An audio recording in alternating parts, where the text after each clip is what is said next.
Prviot evropski grad во кој апостол Павле го проповедал Евангелието е Филипи, кој се наоѓал во римската провинција Македонија на североисток од Грција.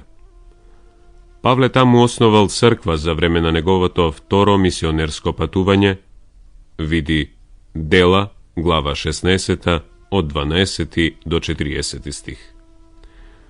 Неколку години подоцна, додека се наоѓал во затвор, според едни во Ефес, а според други во Кесарија или во Рим, види Филипјаните, глава 1, 7 стих, апостолот напишал писмо до Филипјаните, проследено со особено срдечен тон. Тој сака да им се заблагодари за подароците што се потрудиле да пристигнат до Павле преку Епафродит, кога тој самиот се наоѓал во неволја. Тој исто така сака да ги охрабри да му останат верни на Христос и да не дозволат да бидат заведени од лажните науки што се вовлекувале во нивната заедница. На почетокот, глава 1, од 1 до 11 стих, Павле ја изразува радоста и благодарноста што ја чувствува кога помислува на христијаните во Филипи. Потоа ги известува за неговата состојба. Соочен со неизвестна иднина, отворено ја искажува својата целосна сигурност што ја добива од заедништвото со Господ Исус Христос. Глава 1, од 12 до 26 стих. Тој ги охрабрува филипјаните да останат цврсти во верата, издржувајќи го испитот на понизноста во духот на служењето кое доаѓа од Исус Христос, од глава 1, 27 стих до глава 2, 18 стих. Со надеж за повторно видување, Павле ги исплеќа кај филипјаните Епафродит и Тимотеј, неговиот придружник, кои ќе ја одржуваат врската меѓу апостолот и филипјаните. Глава 2, од 19 до 30 стих. Потоа Павле ги става под присмотра енергично неговите приврзаници наспроти неверните личности на вистинитото Евангелие. Тој ги повикува филипјаните да се угледаат на неговиот начин на однесување, приближувајќи се смело кон почетокот на новиот живот во христијанството и да станат подобни на Исус Христос. Глава 3. Писмото завршува со поттик, заблагодарување и поздрави. Глава 4. Ова писмо се нарекува Писмо на радоста, зашто таков дух го проткајува посланието од почетокот до крај.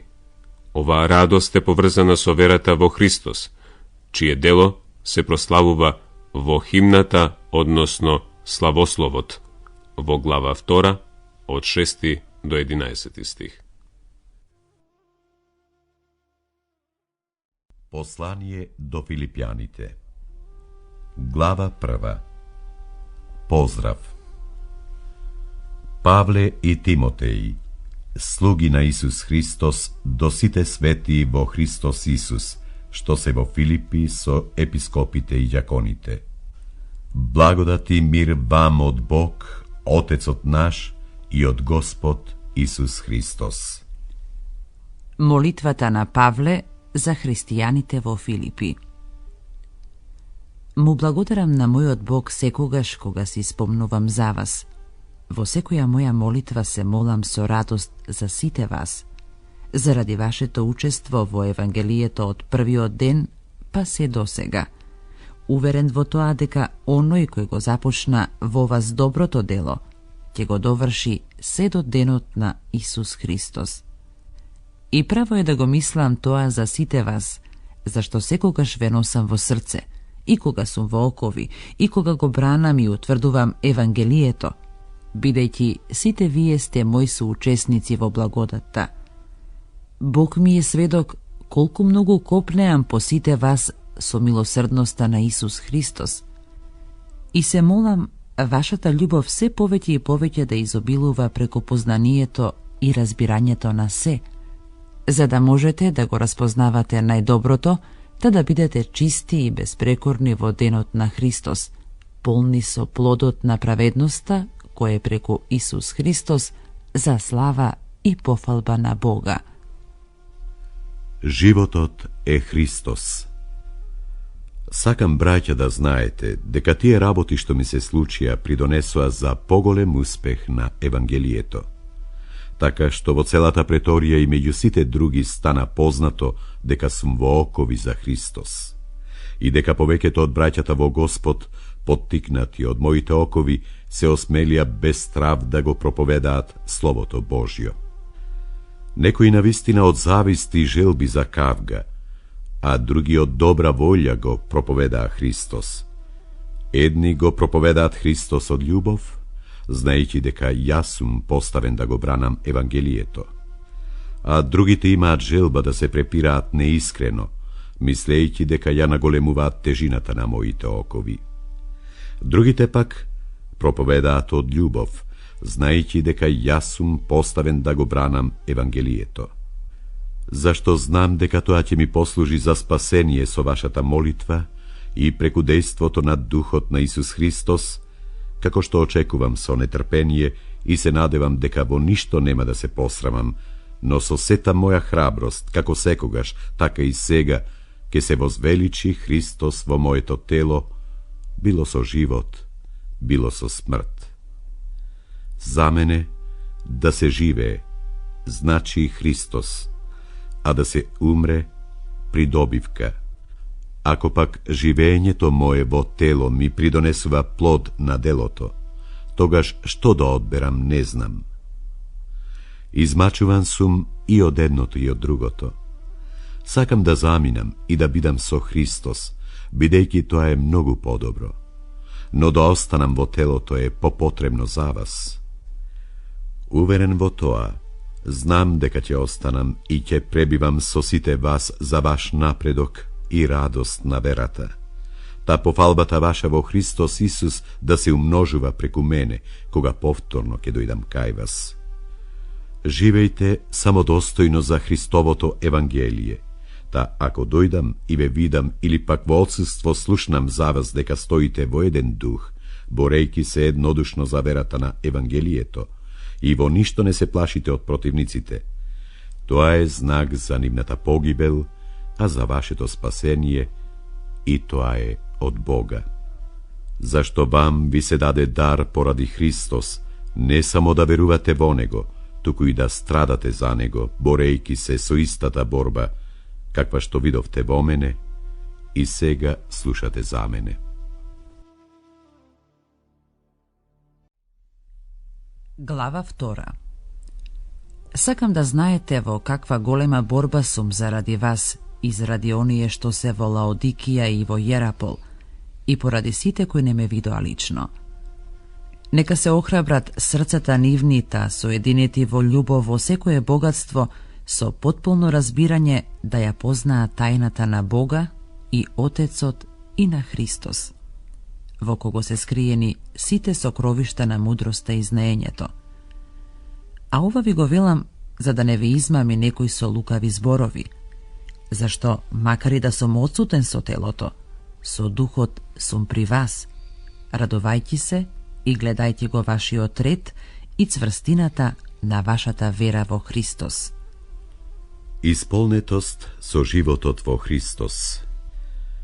Поради тоа, како што го примивте Господ Исус Христос, така и одете по Него, вкоренети и утврдени во Него и укрепени во верата, како што сте научени, изобилувајќи во неа со благодарност. Браќа, пазете некој да не ве заведе со филозофија и со празна измама, што се потпира на човечкото предание, на стихиите на светот, а не по Христос. Зашто во Него телесно живее сета полнота на Божеството, и вие да бидете исполнети во Него, кој е глава на секое началство и власт. Во Него сте и обрезани преку неракотворено обрезание, откако го соблековте гревовното тело на плотта, преку обрезанието Христово. Откако се погребавте со Него во крштевањето, во кое заедно со Него и воскреснавте преку вера во силата на Бога, кој го воскресна од мртвите.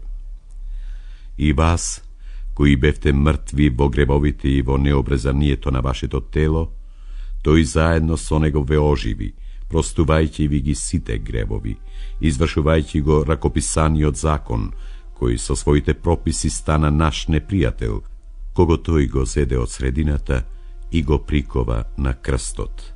И откако ја зграби силата од началствата и властите, тој ги изложи јавно на позор и славејќи ја во себе победата над нив. Па така, никој нека не ве осудува за јадење или пиење, или за некој празник, или за млад месец или саботи. Тоа е само сенка на она што доаѓа, а телото е Христос. Никој своеволно да не ве мами со смирена омудрост и служење на ангелите, впуштајќи се во она што не го видел, гордејќи се залудо со својот телесен ум, и не се придружи кон главата, од која целото тело, поддржано преку зглобови и врски, расте со растење според Бога. Да се умре и да се живее во Христос. И така, ако вие со Христос умревте за почетоците на светот, тогаш зошто се препирате, како уште да живеете во светот? Не се фаќај, не вкусувај, не пипај. Сите тие се определени за распаѓање, кога се управуваат според човечките заповеди и учења. Тие само наликуваат на мудрост во своеволното богослужење, во лажните понизности и во нештедењето на телото, но тоа нема никаква вредност, освен што го заситуваат телото. Глава 3. И така, ако сте воскреснале заедно со Христос, барајте го она што е горе, каде што Христос седи оддесно на Бога. Мислете за небесното, а не за земното, зашто вие умревте и вашиот живот е сокриен со Христос во Бога. А кога ќе се јави Христос, вашиот живот, тогаш и вие ќе се јавите со Него во слава. Стариот и новиот живот. Затоа умртвете ги органите од заемна природа во вас, односно блудството, нечистотата, сласта, лошата желба, лакомството, кое е идолопоклонство. Поради тие пороци доаѓа гневот Божји врз синовите на непослушноста, меѓу кои некогаш се движевте и вие, кога живеевте во тие пороци. А сега и вие отфрлете се од себе: гневот, лутината, злобата, хулењето, срамните зборови од својата уста. Не лажете се еден со друг, зашто веќе го соблековте стариот човек заедно со неговите дела и се облековте во новиот, кој се обновува во познанието според образот на својот Создател. Тука нема повеќе ни елини, ни јудејци, ни обрезани, ни необрезани, ни варварин, ни скит, ни роб, ни слободен, а се и во се е Христос.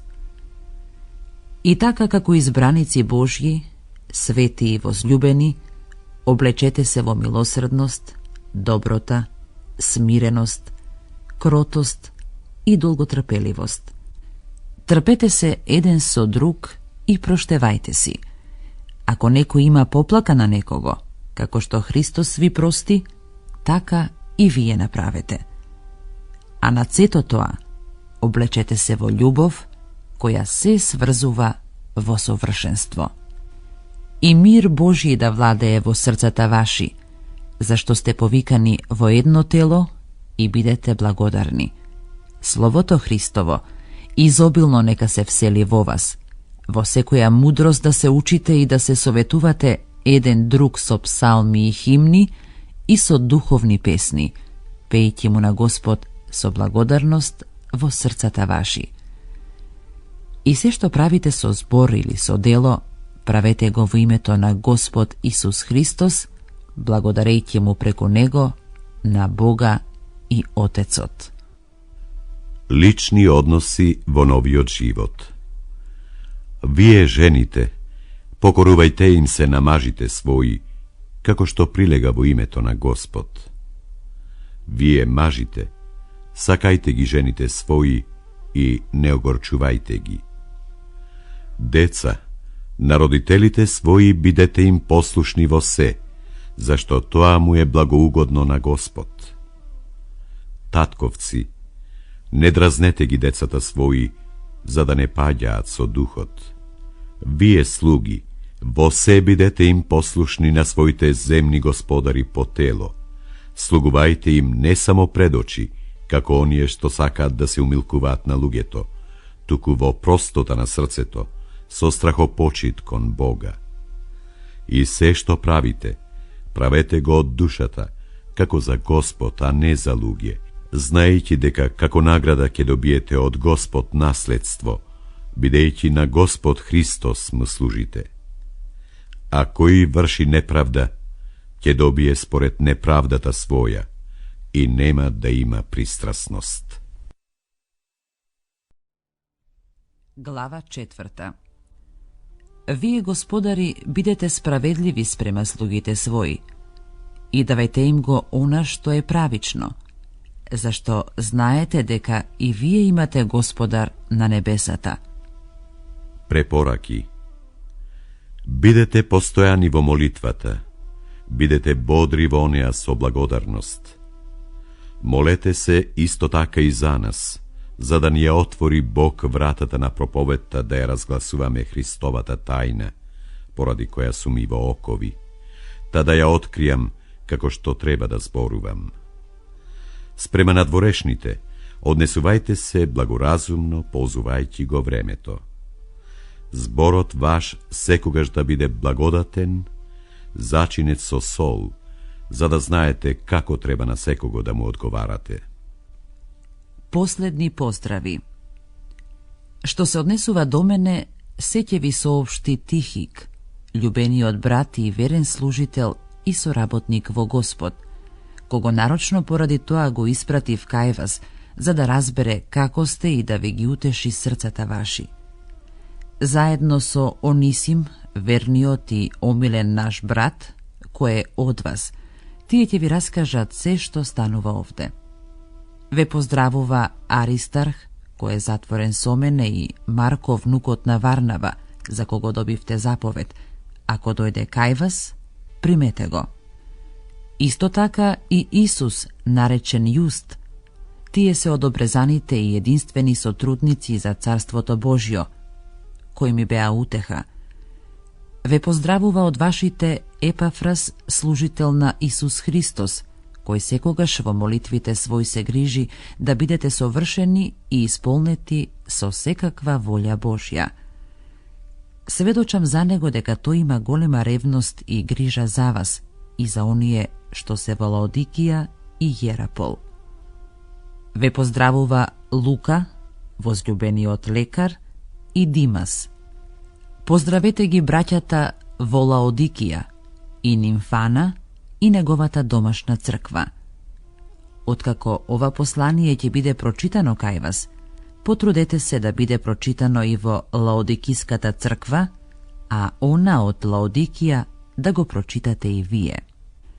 Кажете му на Архип: гледај ја службата што си ја примил во Господ да ја извршуваш. Својрачен поздрав од мене, Павле. Помнете ги оковите мои. Благодат меѓу сите вас. Амин.